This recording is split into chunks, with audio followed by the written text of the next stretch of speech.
Hi friends, it's Sarah here at Seems Like Home in Yorktown, Texas with your next block in the Bright Hopes Sew Along quilt. I'm happy to have you join me today in making the fourth block called Wishing Well. It is going to be this block right here on this quilt. And we're going to make it in our other colorway today.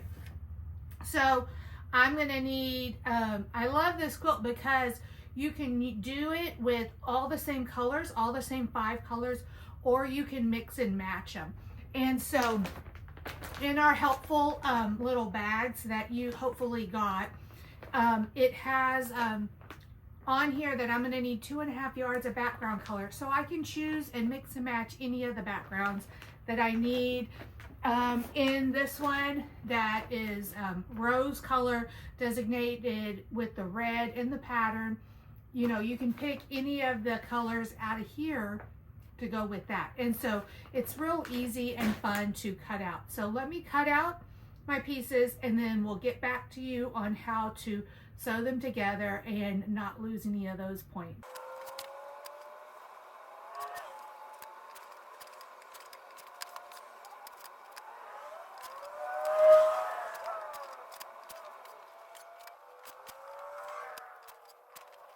So it took me a little over 12 minutes to cut out the block. I used each bag and I pulled out a little bit of fabric and cut the pieces. Helpful hint is always cut the bigger piece first. That way, if you don't use all of it, you can then cut it down. For instance, if you're cutting a 3.5-inch piece and you need 3 of them or 4 of them, and you still have more left, you can trim it down to a 2.5-inch or, you know, the smaller pieces and still use the rest of that. You're not limited. If you would cut your 2.5 first, you can't get 3.5 out of that later without a seam. So the first things that you're going to do is I'm going to sew these half square triangles together, and then that'll create in the center kind of like a 9-patch block in there. And I'm going to sew this 9-patch block and it's going to look like it's got a circle in the center. After I do that, I'm going to work on these little flying geese and these half square triangles, sew these together onto the block, sew this in a line and sew that in a line. So not too hard of a block. All right, I'm going to be sewing these half square triangles together, and when you put this through, this little end has a tendency to get eaten up. And so what I'm doing here is this little piece is called a leader.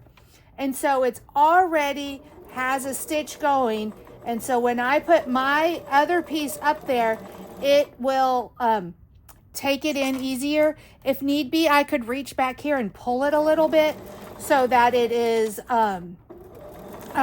feeding through nicely. I'm making sure that I have a good straight seam the whole way on my piece. And I also, these triangles are on the bias, and so you have to be real careful not to pull and stretch them because then they will get out of shape, misshapen.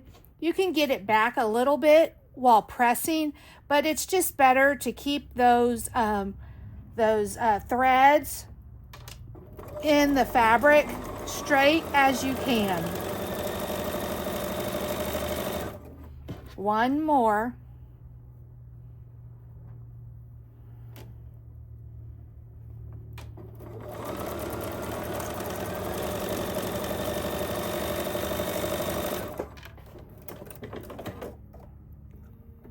All right, and here we are clipping them apart, and I'm going to reference the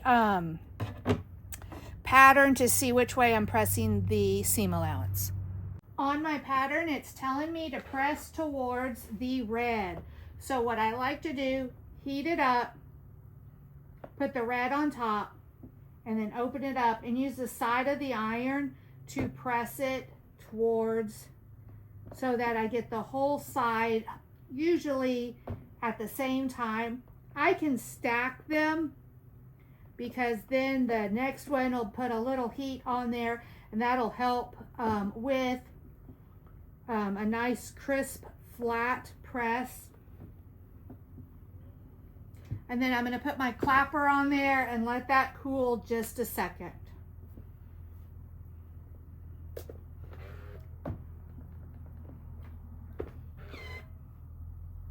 All right, the reds are going to go towards the inside here. And now I'm ready to sew these pieces together in a 9-patch fashion to make the center.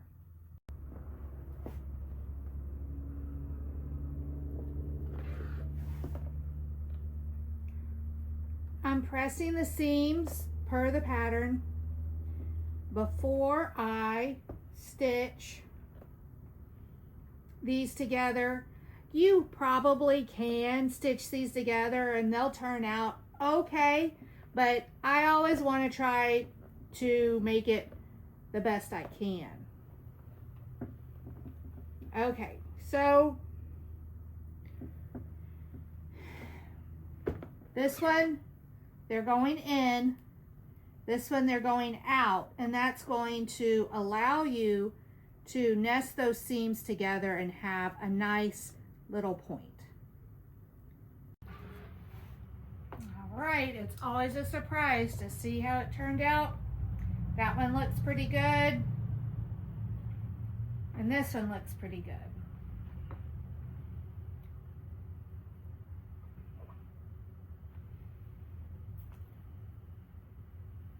All right, you're gonna notice, like right here, it looks like you have a lot here and it's gonna look funny, but this extra piece here is for the seam allowance when you sew this on, and then that point's gonna be cut off. If that went all the way to the edge, then you would have a blunt point over here. That is going to be taken care of at a later date. All right, so we are done with this center. We're gonna set it over to the side for a minute while we work on all of these pieces.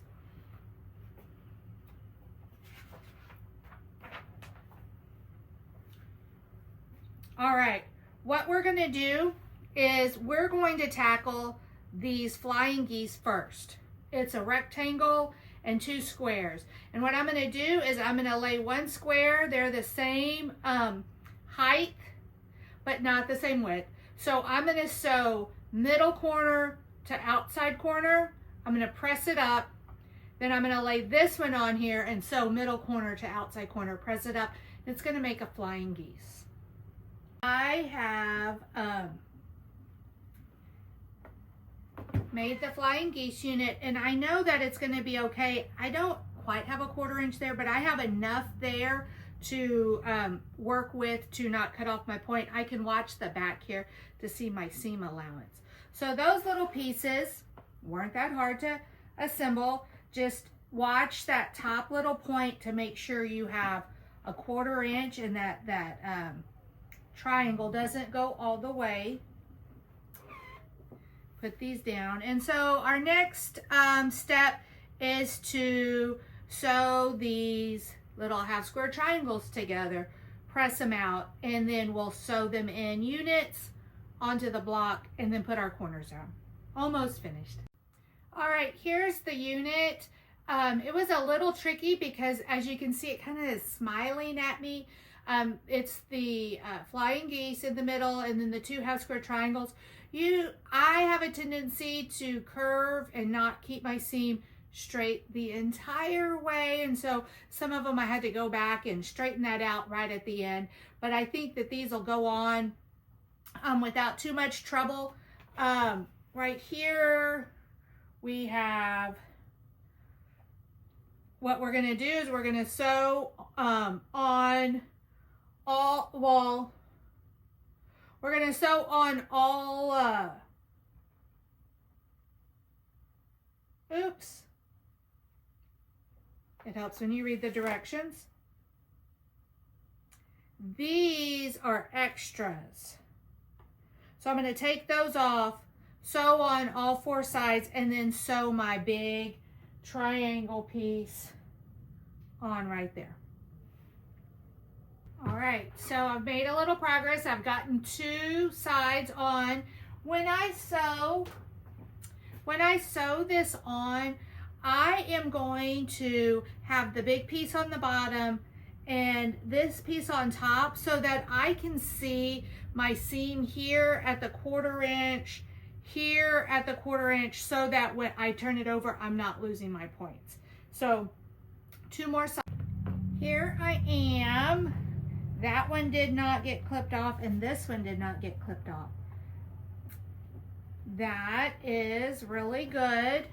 I am happy with my points. My points aren't necessarily perfect, but my quilting style is, I'm happy with them.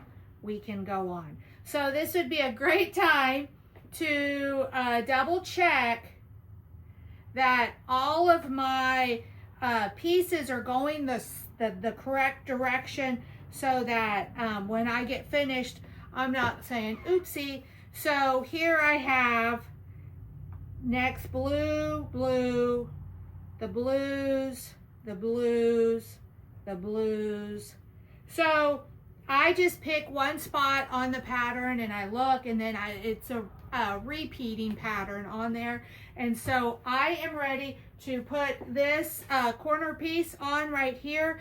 And again, I am going to sew it with that piece on the bottom so I can watch my seams and I'm not losing my point. Those weren't hard to sew on at all.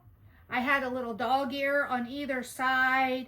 I watched so that I did not clip off that point. One of them I couldn't have got. Oh, that one.